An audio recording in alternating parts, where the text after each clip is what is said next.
certains jours, et seulement un jour, en l'occurrence ce sera le 8 mai, une scène ouverte au Bray-sur-Mérise avec Sabrina Le Tessier, bonjour. Bonjour. Et ça toujours avec des gens qui vous proposent du financement participatif sartois, s'il vous plaît, parce que nous sommes dans l'Association Sarthe. Frédéric Chodorowski, bonjour. Bonsoir Pascal. Donc vous représentez Apoyogo, ici c'est la plateforme de financement participatif, et vous êtes venu avec un de vos, comment on dit, vos protégés Un peu, oui. Un de vos supports, Sidant Panda, projets. bonjour. Bonjour. Sidant, ramenez le micro un peu vers vous, voilà, ce sera mieux. Qu'est-ce que je veux dire, on vous connaît déjà, parce qu'on a eu l'occasion de se rencontrer il y a quelques mois. Oui, c'était les 24 heures du Mans, vous avez vu. Voilà. Et c'était la première participation pour moi et aussi pour un Indien. Et oui, alors c'était 24 heures de Mans karting, il faut le préciser. Oui. C'est la première participation d'un Indien. Puisque vous arrivez d'Inde, vous allez nous raconter une histoire merveilleuse, la vôtre. L'amour des sports mécaniques et la découverte de la France et de gens formidables, je crois. Oui, bien sûr. Bon, donc, on démarre pas tout de suite, on en parle dans un instant. On commence par Sabrina, si vous me le permettez. Okay. Avec Chodorowski, qui dirige, je le rappelle, Apoyogo, la plateforme de financement participatif sartoise. Alors ça, c'est un pari. Hein. Un grand pari. Après, je pense qu'aujourd'hui, et je n'étais pas le seul, toutes les personnes qui nous accompagnent savaient qu'il y avait un réel défi à relever concernant le financement des entreprises. Le pari sur la durée se révélera très facile, je pense. Voilà. Donc, pari difficile, pari réalisé en partie, parce qu'on a déjà réussi à soutenir quelques entreprises. Oui, puis là, vous avez plein d'autres projets, parce qu'il y a effectivement un volet entreprise, il y a un volet personne, il y a un volet associatif ou culturel. Des histoires de prêts, on en parle dans un instant. Mais avant, je voudrais qu'on parle avec, j'allais dire oui, votre protégé en quelque sorte, Sidant Panda. Ça fait combien de temps que vous êtes en France? Ça fait depuis 2013. 2013. Ouais. Et alors, donc vous êtes indien? Oui. De quelle région de l'Inde? Je suis né en une petite partie qui s'appelle Orissa, mais j'ai grandi dans la capitale, ce qui est New Delhi. D'accord. Donc, Et alors, enfant, vous êtes passionné pour les sports mécaniques? Oui, mais en fait, on était en Inde, mais pour le sport auto, c'est pas une chose qui est très bien acceptée là-bas. Il n'y a pas cette culture qui existe là-bas. D'accord. Ça existe comme une business, mais le cœur de sport automobile, c'est quand même en Europe. Après, il y avait le choix de choisir entre Allemagne, Angleterre et France. Mais France, c'est quand même le lieu de naissance de sport auto. Et en France, pas n'importe où? Oui, déjà Le Mans, c'est un bon endroit. Et alors, comment vous avez... voilà, vous êtes dit, il faut que je sois le meilleur, il faut que je sois le premier Indien à me distinguer. Est-ce qu'il y a eu des grands pilotes indiens Il y en a deux pilotes. Parce qu'il y avait quand même... oui, il y avait une voiture, il y avait une Formule 1 oui, indienne. qu'ils ont roulé en Formule 1, mais après, ça durait peut-être 1 an ou 2 ans, et après, c'était arrêté. Ils n'ont pas fait une grande carrière, mais oui, c'est les pilotes professionnels. Donc vous avez dit à vos parents, à l'époque, voilà, j'ai envie de faire une carrière, faut que je parte en France, c'est ça? Et ça, c'était le parti très compliqué, parce que c'est juste après l'école. Nous, on a une culture pour être ingénieur ou médecin, et moi, j'ai dit que j'aimerais bien être un pilote. Donc, c'était très compliqué au départ, mais heureusement, ils m'ont soutenu quand même. Après, c'est grâce à mes parents que j'étais capable de venir en France. Ils ont sacrifié beaucoup de choses. Quel est le métier de vos parents? Ma mère, elle est à la maison, comme beaucoup. Et mon père, il travaille dans une entreprise comme comptabilité et le parti légal. Et vous avez des frères et sœurs? J'ai une sœur, 6 ans plus grande que moi. D'accord. Donc elle était casée, c'est bon, donc on pouvait s'occuper du petit. et alors vous décidez de venir au Mans? Oui, exactement. Comment vous faites pour arriver ici? Oui, au Mans, c'était juste, on a lu par Internet comment faire le train et tout, mais c'était très compliqué. Je ne savais pas parler en français, pas du tout. Vous avez appris l'anglais, j'imagine. Oui, anglais, il n'y avait pas de problème. J'ai étudié, donc, mais au Mans, on ne parle pas beaucoup en anglais. Ah oui? Ouais, c'était très compliqué. C'est intéressant à remarquer, oui.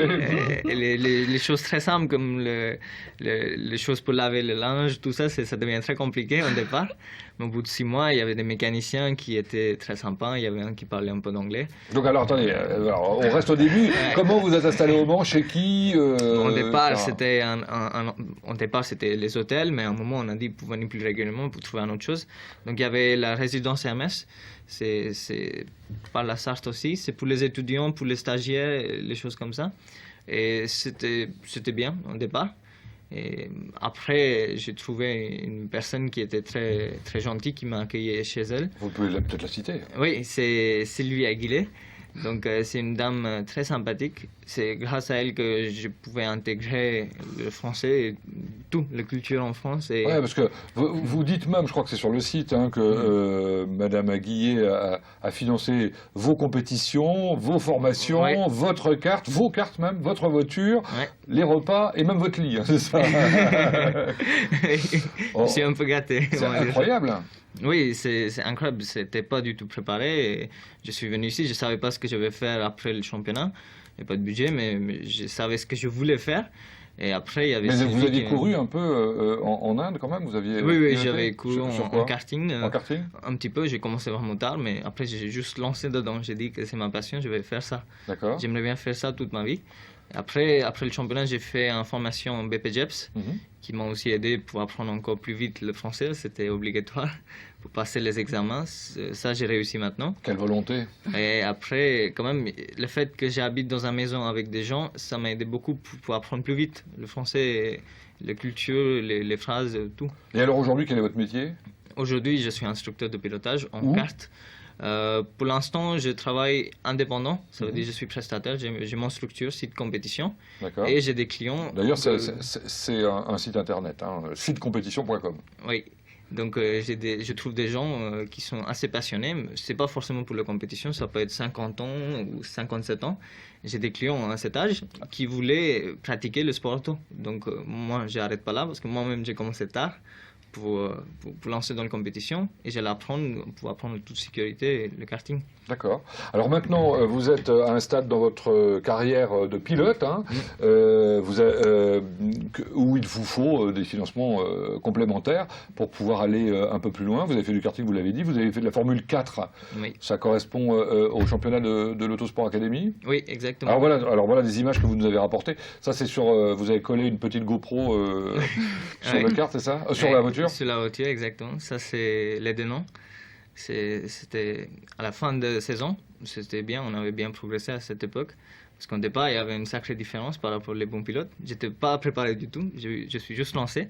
Mais quand je suis venu ici, c'était une très bonne formation avec les autres pilotes. Même s'il n'y avait pas de budget, j'avais ça dans la tête pour pas casser la voiture. Parce qu'après, ça s'arrête tout de suite. Ah oui. Mais je pense que c'était très dur, mais c'était bien pour l'apprentissage. C'est pour ça que j'ai continué en formation pour être moniteur, Mhm. parce que ça m'a permis d'apprendre toutes les bases de pilotage vraiment en théorique, avant de pratiquer dans les courses comme ça. C'était D'accord. une très très bonne expérience. Cette piste, elle est vachement bien, très, très difficile. Il y a la piste qui va élever, où il y a les moments où on ne voit pas rien. Et c'était une très belle expérience. Bon, on a vu que vous aviez, parce qu'on découvre ça sur votre site internet, vous avez Oui. couru sur des circuits prestigieux hein, ailleurs. Oui. Spa-Francorchamps, par exemple. Oui, Spa, c'était impressionnant quand même. C'était magique. On a vu ça en F1, mais pour vraiment faire ça là-bas, c'est autre chose. Donc c'est génial parce que vous faites plaisir dans votre carrière. Oui. Vraiment. Donc là, vous demandez aux gens de vous donner un petit coup de pouce pour vous faire encore plus plaisir, c'est ça? Oui, pour continuer, pouvoir suivre la passion, mais maintenant, on est en train de changer le côté parce que le sport mécanique en monoplace, c'est encore plus en plus cher. Mhm. On a dit peut-être au niveau d'âge aussi, c'est un peu compliqué. Donc, je concentre sur le rallye. On a fait... Rallye junior en l'occurrence. Voilà, rallye junior. Alors, On c'est a quoi, fait- le rallye junior Rallye junior, c'est juste une question d'âge. Quand on D'accord. commence, si on a moins de 25 ans, on est en junior. Et sur quel type d'auto? Bah, pour l'année prochaine, on a pensé, on va faire Peugeot avec Peugeot en voiture R2. C'est un championnat D'accord. un peu. R1, c'est le base. R2, c'est les voitures encore plus puissantes. Et puis plus près de nous, le karting évidemment, les 24 heures. Oui, le 24 heures. C'est bientôt, ça? Oui, c'est très bientôt.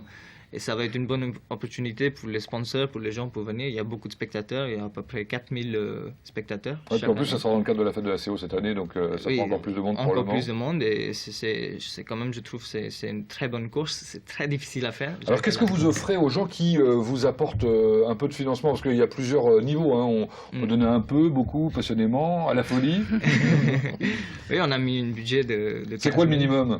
On a mis 10 euros. 10 euros. 10 Bon, ça va, euros, les 10 gens euros, qui voulaient il peut aider de commencer par 10 euros jusqu'aux 500 euros. Donc, il y a Qu'est-ce qu'on a plusieurs pour concepts. 10 euros? Qu'est-ce qu'on a pour 500 euros? On a pour 10 euros un remerciement par mail. D'accord. Par exemple, à 500 euros, on a une stage de pilotage, Carrément. un soirée privée pour tous les membres de club. Il y a plein de choses dans 500 euros. 500 euros, pardon. Ouais, 500 000, c'est possible aussi, hein, y a pas de problème. Bon, là, vous proposerez probablement beaucoup plus de choses, en l'occurrence. Après, il y a d'autres choses. Un voyage en Inde, par exemple. Comme il y a un plat indien que moi je vais préparer et je vais le donner très autour bien. de 30 km. Il y a des gens qui préfèrent ça aussi, comme Frédéric aussi, qui aime bien ça. Il aime bien les trucs épicés, alors Voilà. c'est bien, parce que ça doit être un peu épicé, j'imagine, non? Oui, c'est un peu épicé. Mais... Bon, vous vous y retrouvez d'ailleurs en termes de cuisine ici en France? Oui, on trouve un petit C'est un peu. peu quand fade même. pour vous, non, peut-être? Oui, maintenant je suis habitué, mais il y a les bonnes choses aussi. Il n'y a pas que Très bien. épicé, il y a des bonnes choses. Bon, en tout cas, ben voilà, c'est sympa, mais on peut imaginer effectivement que vous avez été séduit, hein, littéralement, par l'histoire oui. de Siddhant. Oui, c'est toute une personnalité. Au-delà de sa nationalité effectivement indienne, il y a le personnage derrière. Et quelque part, son métier, sa passion, c'est ma passion aussi. Ah, c'est vrai, vous avez une passion pour les sports mécaniques, vous, Ouais, c'est un peu, vrai, ouais, un oublié, peu. ouais. Et donc voilà, on ne pouvait pas lui dire non. Alors, ça évolue hein, du côté d'Apollon.